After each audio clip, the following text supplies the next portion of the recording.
امام زین العابدین کی دعا ہے، چھٹی دعا ہے، اور یہ امام نے تاکید فرمائی ہے کہ صبح اور شام کو یہ دعا پڑھی جائے۔ بسم اللہ الرحمن الرحیم۔ الحمد للہ الذی خلق اللیل والنہار بقوتہ۔ تعریفیں ہیں اس پروردگار کی جس نے دن اور رات کو اپنی قوت اور قدرت سے بنایا، ومیز بینہما بقدرتہ، اور ان دونوں کے درمیان فرق اور جدائی ڈالی اپنی قدرت کے ذریعے، وجعل لکل واحد منہما حدا محدودا، اور ان دونوں میں سے ہر دو کے لیے کچھ حدیں قرار دی، وامدا معدودا، اور ایک خاص ڈیوریشن قرار دیا، ویؤلج کل واحد منہما فی صاحبہ، اور رات اور دن ایک دوسرے کے ساتھ ملتے ہیں، ان میں سے ہر ایک دوسرے کے ساتھ ملتا ہے، بتقدیر منہ لعبادہ، اور خداوند تعالیٰ نے اس کے ذریعے اپنے بندوں کی تقدیر بنائی ہے اور ناپ تول بنایا، فیما یغذوہم بہی، اور اس کے ذریعے وہ اپنی رزق پیدا کرتے ہیں دن اور رات کے ذریعے، وینشہم علیہ، اور اس کے ذریعے انہیں نشو و نما ملتی ہے، گروتھ ملتی ہے، فخلق لہم لیلا لیسکنوا فیہا من حرکات التعب و ناہزات نصب، اور خدا نے جو ہے وہ پیدا کیا رات کو تاکہ بندوں کو جو ہے وہ تھکاوٹ سے آسانی اور سکون ملے، اور رات کو خداوند تعالیٰ نے پیدا کیا اپنے بندوں کے لیے تاکہ جو ہے وہ ان کو دن کی جو ہے مشکلات سے آسانی ملے، وجعل لباسا، اور اس رات کو خدا نے لباس قرار دیا، لیلبسوا من راحتہ و منامہ، تاکہ اس کو پہن کر انہیں آسانی ملے اور ان کو نیند ملے، فیکون ذلک لہم جماعا و قوتا، اور اس رات کے ذریعے انسانوں کو اور خدا کی مخلوق کو قوت ملتی ہے، لینالوا بہ لذتا و شہوتا، اور اس رات کے ذریعے انسان جو ہے دن کی تھکاوٹ سے جب تھک جاتا ہے تو اس کو لذت ملتی ہے اور آسانی ملتی ہے۔ اب آتے ہیں ہم جو ہے وہ تفسیر کی طرف، اور یہاں پر ہم نے جو جس آیت کو پڑھنا ہے آج وہ آیت نمبر 26 ہے سورہ بقرہ کی۔ بسم اللہ الرحمن الرحیم۔ ان اللہ لا یستحیی ان یضرب مثلا ما بعودۃ فما فوقها فاما الذین آمنوا فیعلمون ان الحق من ربهم فاما الذین کفروا فیقولون ماذا اراد اللہ بہذا مثلا یضل بہ کثیرا ویہدی بہ کثیرا وما یضل بہ الا الفاسقین۔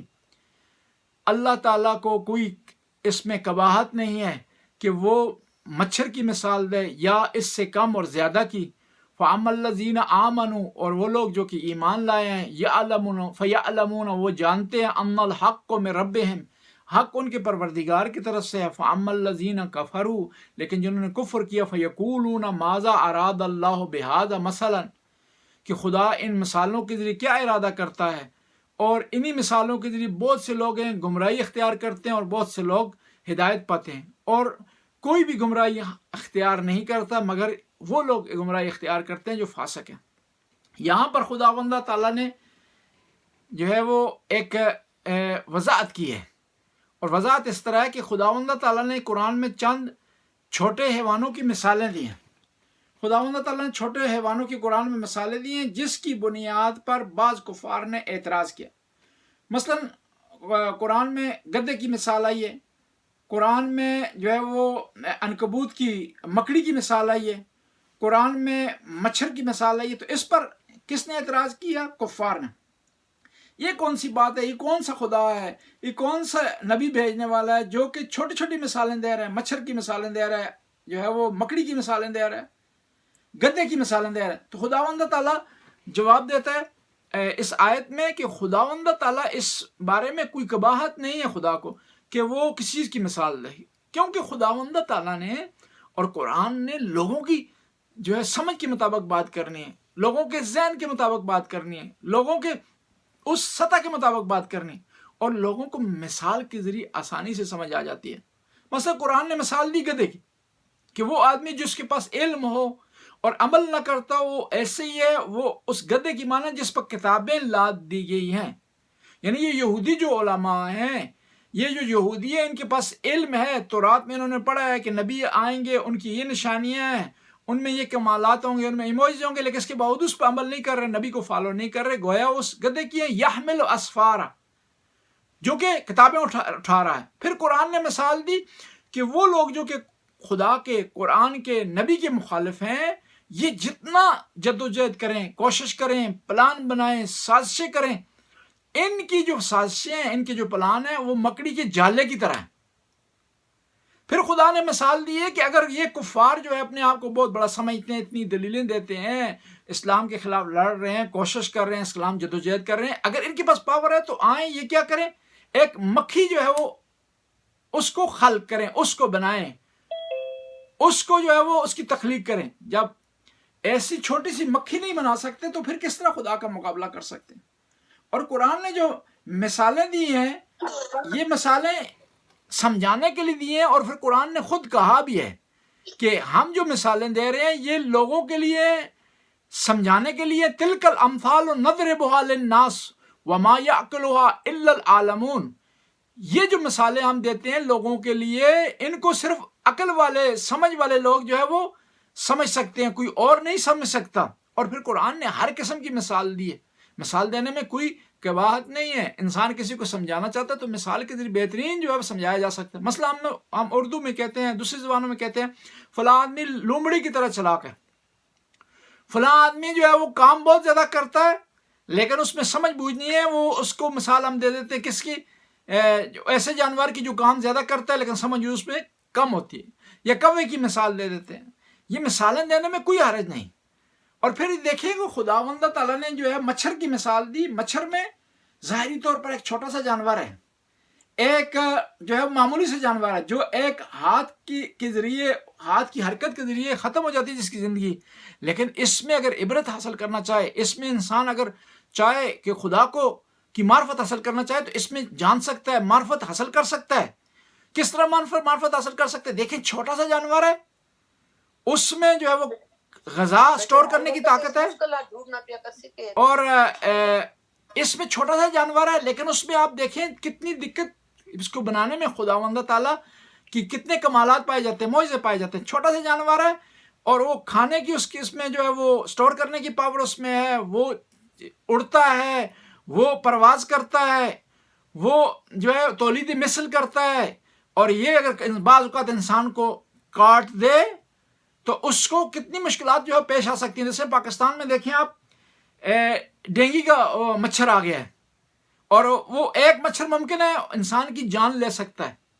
بس مثال جو ہے چھوٹی ہو بڑی ہو اس میں کوئی اعتراض نہیں ہونا چاہیے، بلکہ یہاں پر جو کائنات میں جو چھوٹی چھوٹی مثالوں کو آپ اٹھا کر دیکھیں گے تو اس میں خداوند تعالیٰ کے آپ کو معجزات نظر آئیں گے، کمالات نظر آئیں گے کہ ایک چھوٹا سا جانور ہے وہ کس طرح ریشم کے کیڑے کو بناتا ہے، آخر میں خود اس میں پھنس جاتا ہے۔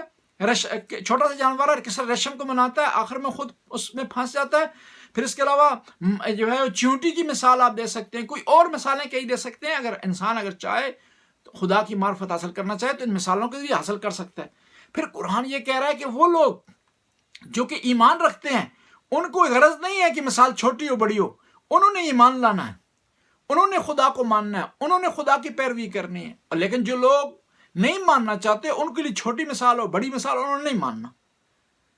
اور اس آیت سے کچھ چیزیں ہمیں ملتی ہیں، ان کے بارے میں جو ضروری ہے کہ ہم وضاحت کریں۔ ایک یہ ہے کہ انسان کو شرعی معاملات میں، عقلی معاملات میں، عرفی معاملات میں کسی چیز سے شرم نہیں کرنی چاہیے، کسی چیز کے بارے میں قباحت نہیں ہونی چاہیے۔ جب انسان کو کوئی مسئلہ پیش آیا ہے تو اس کے بارے میں اگر پوچھتا ہے انسان تو اس میں کوئی شرم نہیں ہونی چاہیے۔ شرم اس میں ہے کہ انسان مومن ہو، اپنے آپ کو شیعہ کہے، امیر المومنین کا فالوور کہے، اپنے آپ کو امیر المومنین کا چاہنے والا کہے، لیکن اس کو نماز کے احکام کا پتہ نہ ہو۔ وہ اپنے آپ کو امیر المومنین کا ماننے والا کہے، امیر المومنین کا چاہنے والا کہے، لیکن اس کو پتہ نہ ہو کہ امیر المومنین کی کتاب کا کیا نام ہے۔ وہ اپنے آپ کو شیعہ کہے، نمازی ہو، سارے احکام کو فالو کرتا ہو، لیکن اس کو پتہ نہ ہو کہ جو ائمہ معصومین کی جو کتابیں ہیں حدیث کی وہ کون کون سی ہیں۔ شرم نہ جاننے میں ہے، پوچھنے میں شرم نہیں ہے، بتانے میں شرم نہیں ہے، مثال دینے میں شرم نہیں ہے۔ ان اللہ لا یستحیی ان یضرب مثلا ما بعوضۃ، بس خدا ہمیں یہ اس آیت کی سکھا رہا ہے کہ ہمیں کسی معاملے میں شرم نہیں کرنا چاہیے۔ اور دوسری چیز اس سے سمجھ آتی ہے کہ جو ہے کچھ حقائق ایسے ہوتے ہیں ان کو اگر خود حقیقت کو بیان کیا جائے فلسفے کی زبان میں تو لوگ نہیں سمجھتے، لیکن سادہ زبان میں مثال کے ذریعے سے سمجھایا جائے تو لوگ آسانی سے سمجھ جاتے ہیں۔ اور اسی آیت سے پتہ چلتا ہے کہ یہ مومن جو ہے وہ بغیر چون چران کے خدا کے احکام پر عمل کرتے ہیں، خدا کے بتائی ہوئی باتوں پر عمل کرتے ہیں، سوال پھر نہیں کرتے، پھر اعتراض نہیں کرتے، پھر اس میں اشکال نہیں کرتے۔ بعض اوقات بچے ہم سے پوچھتے ہیں کہ یہ نماز کیوں واجب ہے، روزہ کیوں واجب ہے؟ اس میں یہی دلیل کافی ہے، وہ خالق، وہ مالک جس نے ہمیں بنایا ہے، جس نے ہمیں قوت عطا کی ہے، جس نے ہمیں اعضاء و جوارح عطا کیے ہیں، اس نے یہ حکم دیا ہے اور اس کو ہمیں فالو کرنا چاہیے، یہی دلیل کافی ہے۔ بشرطے کہ خدا کو انسان جانے، بشرطے کہ توحید کا اقرار کرے، بشرطے کہ اس دنیا میں رہ کر کے اس دنیا کے آثار کے ذریعے خدا تک پہنچ جائے انسان۔ فَيَعْلَمُونَ أَنَّهُ الْحَقُّ مِن رَّبِّهِمْ، اس آیت کس حصے سے پتہ چلتا ہے؟ قرآن کی مثالیں جو ہے وہ حق ہیں اور پروردگار کی طرف سے ہیں، اور یہاں پر اللہ کا لفظ استعمال نہیں ہوا، من ربہم، پروردگار، پالنے والا، پرورش دینے والا، تربیت دینے والا، یعنی یہ بتا رہا ہے یہ مثالوں کے ذریعے خدا چاہتا ہے کہ اپنے بندوں کی تربیت کرے، یعنی وہ رب ہے جو یہ مثالیں دے رہا ہے۔ اور اسی جو ہے وہ آیت سے ایک اور چیز پتہ چلتا ہے کہ آپ کتنی مثالیں دیں، کتنا ہی سمجھائیں، کتنا سادہ زبان میں سمجھائیں، جنہوں نے نہیں مانا انہوں نے نہیں ماننا، جنہوں نے نہیں ماننا انہوں نے نہیں ماننا، انہوں نے اعتراض کرنا، انہوں نے اشکال کرنا۔ یہاں پر وضاحت کروں، دیکھیں انبیاء معجزے لائے، ہمارے نبی بھی معجزے لائے، جن لوگوں نے نبی سے معجزہ مانگا ہے انہوں نے یہ انکار کیا معجزہ آنے کے بعد بھی۔ سلمان فارسی نے معجزہ پیغمبر سے نہیں مانگا، ابو ذر نے معجزہ نہیں مانگا، امیر المومنین نے معجزہ نہیں مانگا پیغمبر سے۔ کس نے مانگا؟ ابو لہب نے، ابو سفیان نے۔ معجزہ آنے کے باوجود بھی انہوں نے انکار کیا۔ اس کا مطلب یہ تھا کہ وہ معجزہ اس لیے نہیں مانگ رہے تھے کہ حق کو تسلیم کریں اور معجزے کے سامنے سرخم میں تسلیم ہو جائیں، بلکہ معجزہ اس لیے مانگ رہے تھے تاکہ کوئی اعتراض کریں، کوئی اشکال کریں۔ ورنہ اگر پیغمبر نے جو معجزے کیے ہیں تو مکہ اور مدینے میں کوئی بھی نہ رہتا، سارے مسلمان ہو جاتے، سارے اسلام لے آتے۔ لیکن ہم دیکھ رہے ہیں اس کے برعکس، معجزے ہونے کے باوجود بھی لوگ اپنے کفر پر ڈٹے رہے، لوگ اپنے جو بے ایمانی پر ڈٹے رہے ہیں، اپنے الہاد پر ڈٹے رہے۔ بس یہ آیت ہمیں بتا رہی ہے کہ جو کافر ہیں انہوں نے نہیں ماننا، جن کے دلوں پر مہر لگ گئی ہے۔ اور اسی آیت سے پتہ چلتا ہے وَمَا يَضُلُّ بِهِ إِلَّا الْفَاسِقِينَ، یہ فسق ایسی چیز ہے، آیت ہمیں بتا رہی ہے کہ یہ حق کو پہچاننے سے انسان کو روک دیتا ہے۔ اب فسق اور فاسق کیا ہے؟ فاسق عادل کے مقابلے میں، عادل فقہ کی زبان میں عرفی معنی نہیں ہے، جو عرف میں استعمال ہوتا ہے۔ عرف میں عادل کہتا ہے جو آدمی انصاف کرتا ہو، اگر کوئی چیز تقسیم کر رہا ہے تو برابر تقسیم کر رہا ہے، کسی کو حق دے رہا ہے تو برابر دے رہا ہے، اسے ہم عادل کہتے ہیں۔ لیکن جو ہے فقہ کی زبان میں عادل کہتے ہیں اس آدمی کو جو واجبات کو بجا لا رہا ہو، محرمات سے بچ رہا ہو، واجبات کو بجا لا رہا ہو اور حرام چیزوں سے بچ رہا ہو۔ بس یہ آیت بتا رہی ہے کہ اگر انسان جب فسق میں چلا جائے، واجبات کو بجا نہ لائے، محرمات کا ارتکاب کرے، تو پھر حق سے وہ پھر جاتا ہے، حق کو ماننے سے انکار کر دیتا ہے۔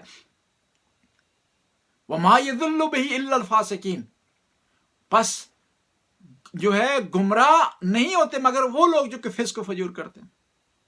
آسان سی تعریف کروں فاسق کون ہے تاکہ ہم اس سے بچیں۔ فاسق وہ آدمی ہے جو علناً گناہ کرتا ہے، جس کا گناہ آشکار ہے، جو کھل مکھلا جھوٹ بولتا ہے، غیبت کرتا ہے، لوگوں کا حق کھاتا ہے، بد اخلاقی کرتا ہے، اور پھر اپنے گناہوں پر فخر کرتا ہے۔ جب یہ لوگ کہتے ہیں نا یعنی فاسق گناہگار نہیں، گناہگار کو فاسق نہیں کہہ سکتے آپ، کیونکہ دنیا میں کوئی بھی معصوم نہیں ہے۔ لوگ کہیں نہ کہیں گناہ کے مرتکب ہو سکتے ہیں، کہیں نہ کہیں جو ہے وہ حق سے ہٹ سکتے ہیں، لیکن اس پر معافی مانگ رہے ہیں تو وہ فاسق نہیں ہے، وہ چھپ کر رہے ہیں تو فاسق نہیں ہے، بھول کر رہے ہیں تو فاسق نہیں ہے، کبھی کبھار کیا ہے انہوں نے لیکن اس پر شرمندہ ہے تو فاسق نہیں ہے۔ فاسق کون ہے؟ فاسق وہ ہے کہ جو اپنے گناہوں پر شرمندہ نہیں ہے بلکہ گناہوں پر فخر کر رہا ہے۔ اور اسی آیت سے پتہ چلتا ہے کہ قرآن کی جو مثالیں ہیں وہ لوگوں کو گمراہ بھی کر سکتی ہیں اور ہدایت پر بھی لا سکتی ہیں۔ جو لوگ اس کو مانیں گے، اس کو فالو کریں گے، اس کو سمجھیں گے، وہ ہدایت پا لیں گے۔ جو بجائے کہ اس کو مانیں، اس کو سمجھیں، وہ ہدایت نہیں پائیں گے، ان کے فسق و فجور میں اضافہ ہو جائے گا۔ وَمَا يَضِلُّ بِهِ إِلَّا الْفَاسِقِينَ۔ اور اسی آیت میں ایک اور چیز پتہ چلتی ہے کہ جو آدمی خدا کے احکام میں جو ہے اعتراض کرے یا ہماری سادہ زبان میں کیڑے نکالے، اس کو ماننے سے انکار کر دے، تو وہ بھی فاسق ہے۔ اور جب فاسق ہے تو اس کا مطلب یہ ہے کہ آپ جو ہے اسے فالو نہیں کر سکتے، آپ جو ہے اسے فالو نہیں کر سکتے، اس کو نہیں اپنا سکتے، اس کی پیروی نہیں کر سکتے۔ پس جو ہے وہ اس آیت سے جو نکات نکلے ہیں ان کا خلاصہ اس طرح ہم کرتے ہیں۔ پہلا یہ کہ انسان کو سوال کرنے میں، پوچھنے میں، مثال دینے میں کوئی شرم نہیں کرنا چاہیے۔ دوسرا، فاسق اور فسق اور فجور، فاسق اور فاجر افراد سے بچنا چاہیے۔ اور جو آدمی دلیل آنے کے بعد بھی حجتیں کر رہا ہے، دلیل آنے کے بعد بھی نہیں مان رہا، وہ فاسق ہے، اگرچہ ظاہری طور پر وہ کلمہ بھی پڑھ رہا ہو، ظاہری طور پر وہ بعض احکام کو فالو بھی کر رہا ہو۔ اگلی آیت کی طرف آتے ہیں، الذین ینقضون عہد اللہ من بعد میثاقہ۔ اور یہ فاسق وہ ہیں کہ جنہوں نے خدا سے میثاق باندھنے کے بعد، ٹریٹری اور پیکٹ باندھنے کے بعد کیا کیا؟ اس کو توڑ دیا۔ وَيَقْطَعُونَ مَا أَمَرَ اللَّهُ بِهِ أَن يُوصَلَ۔ اور انہوں نے رابطہ کاٹ دیا ان لوگوں سے جن لوگوں سے خدا نے رابطہ قائم کرنے کا حکم دیا تھا۔ وَيُفْسِدُونَ فِي الْأَرْضِ۔ اور یہ لوگ زمین میں فساد پھیلاتے ہیں۔ أُولَٰئِكَ هُمُ الْخَاسِرُونَ۔ اور یہی لوگ گھاٹے میں ہیں، خسران میں۔ الَّذِينَ يَنقُضُونَ عَهْدَ اللَّهِ۔ یہ لوگ خدا کے عہد کو، پیمان کو توڑ دیتے ہیں۔ اب اللہ کا عہد اور پیمان کیا ہے؟ خدا کا پیکٹ اور ٹریٹی کیا ہے؟ ایگریمنٹ کیا ہے؟ خدا نے کون سا عہد ہم سے لیا ہے؟ خدا نے انبیاء سے یہ عہد لیا کہ خدا کے پیغام کو لوگوں تک پہنچائیں۔ خدا نے اہل کتاب سے یہ پیمان لیا کہ وہ حق کو نہ چھپائیں، اور عام لوگوں سے خداوند تعالیٰ نے یہ وعدہ لیا اور یہ عہد لیا کہ وہ خدا کے راستے پر عمل کریں، خدا کے حکم کو مانیں اور شیطان کے راستے کو نہ اپنائیں۔ اور انبیاء نے اپنے وعدے پر عمل کیا، لیکن اہل کتاب نے اپنے وعدے پر عمل نہیں کیا۔ خدا نے وعدہ لیا کس سے؟ اہل کتاب سے، وہ حق کو نہ چھپائیں۔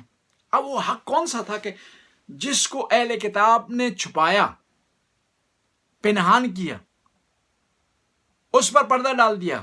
وہ حق یہ تھا کہ ان کی کتابوں میں لکھا ہوا تھا کہ آخری زمانے میں نبی جو آئیں گے وہ کون ہیں، کہاں سے ظہور کریں گے، ان کے شمائل کیا ہوں گے، ان کی خصوصیات کیا ہوں گی، یہ ان کی کتابوں میں لکھا ہوا تھا۔ حق تھا، انہوں نے چھپا دیا۔ اور ایک اور چیز یہاں پر بتاؤں کہ یہ خدا نے جو خدا سے ہم نے وعدہ کیا اس پر عمل کریں، اسی طرح خدا نے حکم دیا کہ ہم دوسرے لوگوں سے جو وعدہ کرتے ہیں اس پر عمل کریں۔ کبھی بھی کوشش کریں وعدہ کرنے سے پہلے سوچیں سمجھیں، اچھی طرح سوچنے سمجھنے کے بعد جب دیکھیں کہ آپ وعدے پر عمل کر سکتے ہیں تو پھر وعدہ کریں۔ بچوں سے آپ وعدہ کر رہے ہیں، اپنی فیملی سے وعدہ کر رہے ہیں، اپنے شریک حیات یا شریکہ حیات سے وعدہ کر رہے ہیں، تو جب وعدہ کر چکے ہیں تو اس پر عمل کریں۔ حدیث میں ہے کہ اگر آپ وعدہ کر رہے ہیں، حتیٰ اگر آپ وعدہ کر رہے ہیں ان لوگوں سے کہ جو مسلمان نہیں ہیں، تو جائز نہیں ہے کہ آپ وعدے کو توڑیں۔ آپ کام پر ہیں تو آپ ایک وعدہ کرتے ہیں، وعدہ اس کا کیا؟ افعال کیا؟ اس کام کی جو شرائط ہیں، کنڈیشنز ہیں، کنٹریکٹ جو لکھا آپ اس پر عمل نہیں کر رہے تو گناہگار ہیں ہو رہے ہیں، اگرچہ وہ آپ کا سامنے والا جو آپ کا جس سے وعدہ کر رہے ہیں وہ مسلمان نہ بھی ہو، کافر ہی کیوں نہ ہو، لیکن آپ نے وعدے پر عمل کرنا ہے۔ لا دین لمن لا عہد لہ، جو وعدے پر عمل نہیں کرتا اس کا دین نہیں ہے۔ اوفوا بالعہد ان العہد کان مسئولا، وعدے پر عمل کریں، وعدے کے متعلق جو سوال کیا جائے گا۔ صلح حدیبیہ میں پیغمبر نے وعدہ کیا، معاہدہ کیا کفار سے کہ جو بھی آدمی مکہ سے مسلمان ہو کر مدینے آ جائے گا اس کو واپس کر دیا جائے گا۔ ابو جندال مسلمان ہوئے اور ان کے والدین نے انہیں قید کر دیا، وہ جان چھڑا کر مدینے آئے، لیکن پیغمبر نے کیونکہ وعدہ کیا ہوا تھا، ایک معاہدہ کیا ہوا تھا کفار، اس کے مطابق پیغمبر نے انہیں واپس کر دیا۔ بس انسان جو وعدہ کسی سے کرے، وعدہ کی وفا کرے۔ وہ جب کوئی وعدہ کی وفا نہیں کرتا تو ہمیں انہیں کہتے ہیں کیوں وفا نہیں کرتے ہو، تو فوراً کہہ دیتے ہیں کہ وہ کون سا وعدہ جو وفا ہو جائے، ایسا صحیح نہیں ہے۔ وہ ہمارے ایک دوست تھے تو جو وعدہ کرتے تھے پورا نہیں کرتے تھے، تو ہم انہیں کہتے تھے کہ بھائی آپ وعدہ کیوں نہیں پورا کر رہے؟ تو کہتے ہیں وعدے خدا کے صرف سچے ہوتے ہیں، نہیں، انسان کے وعدے بھی سچے ہونے چاہیے، اور انسانوں سے جو وعدے کیے ہیں وہ پورے کریں، جو خدا سے وعدہ کیا ہم نے وہ پورا کیا جائے۔